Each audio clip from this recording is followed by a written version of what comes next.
All right, let's dive into something pretty profound. We're going to deconstruct a theological argument that makes a huge claim that the Holy Spirit is, well, inseparably woven into the very fabric of reality. We're talking everything from human history all the way up to the cosmic order of the entire universe. So, how in the world does this argument get built? Let's break it down. And it all starts right here. This single sentence. This is the foundation for everything we're about to explore. It's the core thesis, the big idea. The Holy Spirit is absolutely, completely inseparable from the Father and the Son. The claim is simple but massive. Wherever you find one, you will, without exception, find the others at work. They're a package deal, always. So here's how we're going to tackle this. First, we'll dig into that core idea of inseparable unity. Then we'll look for evidence right here on Earth, in the human realm. After that, we're zooming out to the Spirit's cosmic role, and finally, we'll see what this all means for the final judgment.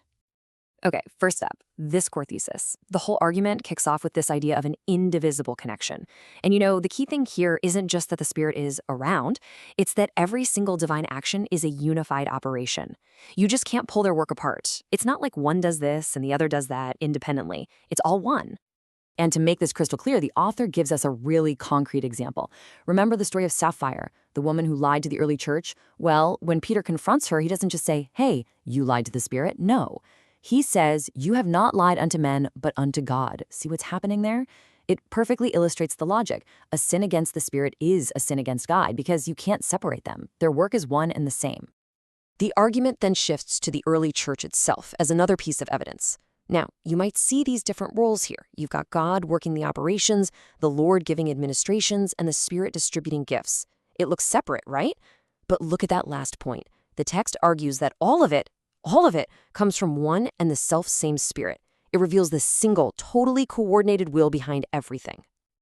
Okay, so we have this big theological principle. But how does it actually play out on the ground, in the human realm? Well, the author now shifts focus to show the Spirit's inseparable work in some of the most significant events you can imagine. And the prime example? The life of Christ himself. The point here is that it wasn't just Jesus acting alone. Think about it. At his temptation, he was led by the Spirit. When he was performing miracles, he said he cast out demons by the Spirit of God.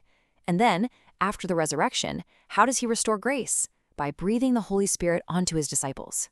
I mean, at every single pivotal moment, the Spirit is right there, presented as an inseparable partner in the work. So the logic follows, right? If the Spirit was so central to the founder, it's got to be central to the institution he founded. The entire structure of the church, apostles, prophets, teachers, the whole shebang, this isn't some human invention, according to the text.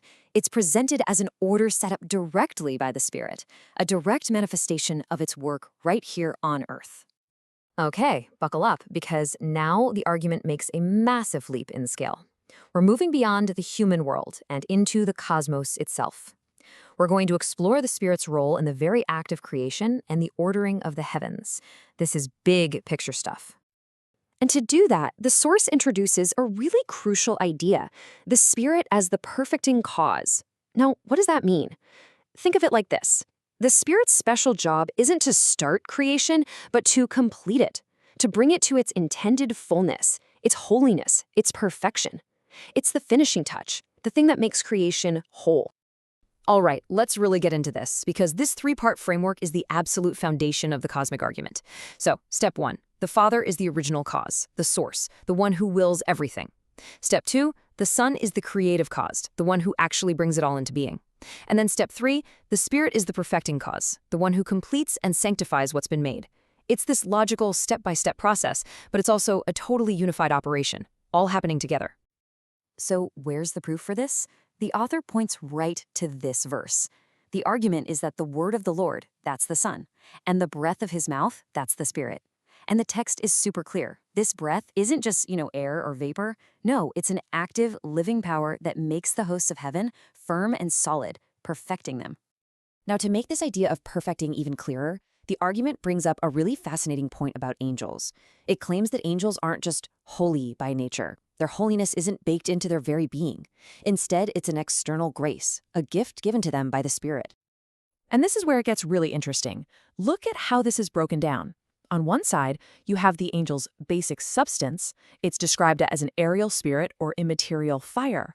But on the other side, you have their perfection, their holiness. And the author says this is added through communion with the Spirit. So without the Spirit, they're just beings. With the Spirit, they become holy. It's a crucial distinction. And this all leads to a really powerful analogy. What would happen if you took the Spirit away from this cosmic order? Well, it would be like yanking a commander out of an army, just total chaos. The angelic hosts would be disbanded. Their purpose would just evaporate. The entire harmony of the heavens would collapse.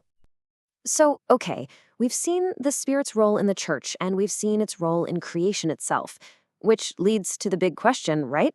What about the very end? What happens in that final climactic moment of all things, the day of judgment? And that brings us to our final section. The argument here is that the Spirit is anything but absent at the end of time. In fact, it's absolutely central to the judgment, playing this double role as both the ultimate prize and the agent of final separation. Yeah, in this final reckoning, the Spirit's job becomes twofold. It plays a dual role that literally determines the eternal outcome for every single soul. And it all depends on their relationship with the Spirit during their life. It's the prize. And it's the separator. So for the righteous, the Spirit is the reward. It's the crown of the righteous, the ultimate prize, the spiritual glory they receive. But for the unworthy, for those who rejected or grieved the Spirit, the judgment is pure deprivation. They are wholly cut off. Any grace they might have had is stripped away. The Spirit's presence, or its absence, well, that becomes the very definition of salvation or damnation. And this is a crucial point. The author is really clear that this cutting asunder isn't some kind of physical violence. No, it's something way more profound. It is the soul's final, irreversible, and complete separation from the Spirit, the very source of all holiness and connection to God. And the whole argument lands right here, on this final, profound quote. This is the capstone. The idea is simple. Just like your own spirit is the only thing that truly knows you, the Spirit of God is the only one who truly knows God. It brilliantly links their inseparable being with inseparable knowledge, completing the circle and locking this entire logical structure tight. And so, that's where this whole deconstruction leaves us. From how the church is organized, to the very nature of angels, all the way to the final reward for the righteous, the Spirit is presented as this inseparable perfecting power. So we're left to wonder, what does it really mean for a power like that to be woven into the fabric of everything, from the deepest parts of the human heart all the way to the highest heavens?